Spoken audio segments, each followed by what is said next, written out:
Vote వేసే సమయంలో తెలిసి తెలియక కొంతమంది కొన్ని విషయాలు ఆలోచిస్తుంటారు. అవేమిటంటే, ఇప్పుడు నాకు ఏమి లాభం చేకూరుతుంది అని. ఇప్పుడు అంటే ఏమిటి? కొంతమంది దృష్టి ఆ రోజు లభించేటువంటి బిర్యానీ ప్యాకెట్ మీదో మరో ప్యాకెట్ మీదో ఉండొచ్చు. లేదు, కొంతమందికి వాళ్ళకో వాళ్ళ కుటుంబ సభ్యులకో కలగవలసిన లాభం ఏదో ఉంటుంది. ఓ కాంట్రాక్ట్ రావటము, లేకపోతే ఒక కాలేజీలో సీట్ రావటము, లేకపోతే ఒక ఉద్యోగం రావటము, ఇంకేదో అటువంటి ప్రత్యక్షంగా వెంటనే వచ్చేటువంటి ఫలితాలు.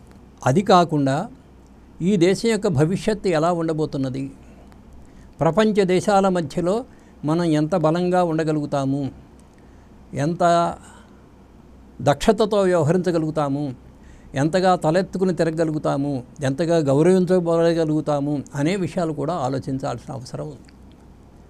అట్లాగే నాకు ఏమి లాభము అన్న దాంట్లో కూడా కొంతమందికి నాకు అంటే ఈ శరీరమే కనిపిస్తుంది.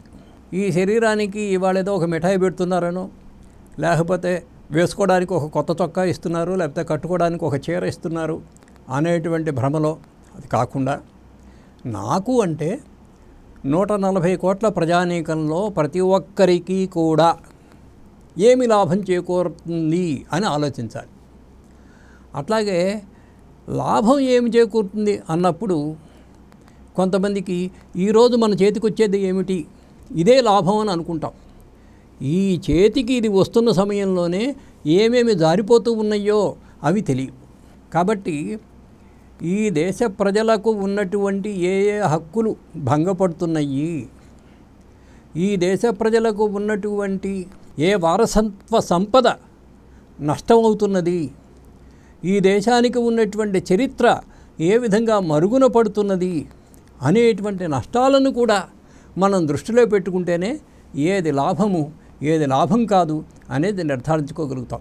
కాబట్టి ఈరోజు నాకు ఏమి లాభం చేకూరుతుంది అనేటువంటి ప్రశ్నలో ఇమిడి ఉన్నటువంటి ఈ 4 అంశాలు ఈనాడు అంటే ఈనాడు మాత్రమే కాదు, దూరదృష్టితో మనం ఆలోచించాలి. నాకు అంటే ఈ శరీరం కాదు, ఈ 140 కోట్ల ప్రజానీకంలో అందరి తరఫున మనం ఆలోచించాలి. లాభము అంటే ఈరోజు చేతికొచ్చేదే కాదు, తెలిసి తెలియక కనబడి కనబడకుండా మన నుంచి దూరం అయిపోతున్నటువంటి, మనం చేదార్చుకుంటున్నటువంటి విషయాలను కూడా దృష్టిలో పెట్టుకుని ఆలోచించి ఓటు వేయాలి అని నా సోదర ప్రజానీకానికి అందరికీ నేను మనవి చేస్తున్నాను.